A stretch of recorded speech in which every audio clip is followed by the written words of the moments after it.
नमस्कार मित्रों, आज फिर एक बार हम आपको एक बहुत ही रोचक कहानी सुनाने जा रहे हैं। चरणामृत से संबंधित एक पौराणिक गाथा काफ़ी प्रसिद्ध है, जो हमें श्री कृष्ण एवं राधा जी के अटूट प्रेम की याद दिलाती है।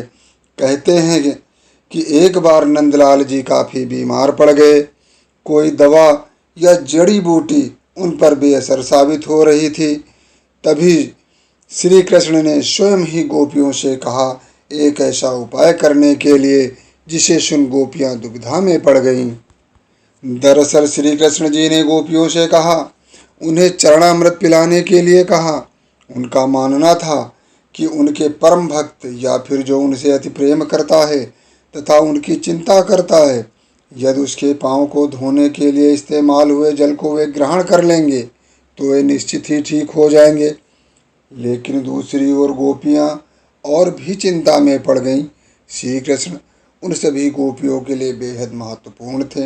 वे सभी उनकी परम भक्त भी थी, लेकिन उन्हें इस उपाय के निष्फल होने की चिंता सता रही थी। उनके मन में बार बार यह आ रहा था कि यदि उनमें से किसी एक गोपी ने अपने पाँव के इस्तेमाल से चरणामृत बना लिया और कृष्ण जी को पीने के लिए दे दिया तो वह परम भक्त का कार्य तो कर देगी, किंतु किन्हीं कारणों से कान्हा ठीक न हुए तो उसे नरक भोगना पड़ेगा।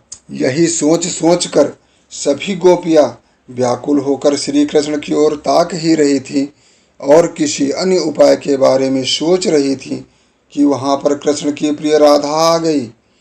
अपने कृष्ण को इस हालत में देख के राधा के तो जैसे प्राण ही निकल गए हों। जब गोपियों ने कृष्ण द्वारा बताया गया उपाय राधा को बताया तो राधा ने एक क्षण भी व्यर्थ करना उचित न समझा और जल्द ही स्वयं के पांव धोकर चरणामृत तैयार कर श्री कृष्ण को पिलाने के लिए आगे बढ़ी। राधा जी जानते थे कि वे क्या कर रही हैं। जो बात अन्य गोपियों के लिए भय का कारण थी, ठीक वही भय राधा को भी मन में सता रहा था। लेकिन कृष्ण को वापस स्वस्थ करने के लिए वह नरक में जाने को भी तैयार थी। आखिरकार कान्हा ने चरणामृत ग्रहण किया और देखते ही देखते वे ठीक हो गए, क्योंकि वह राधा ही थी जिनके प्यार एवं सच्ची निष्ठा से कृष्ण जी तुरंत स्वस्थ हो गए। अपने कृष्ण को निरोग देखने के लिए राधा जी ने एक बार भी स्वयं के भविष्य की चिंता न की और वही किया जो उनका धर्म था।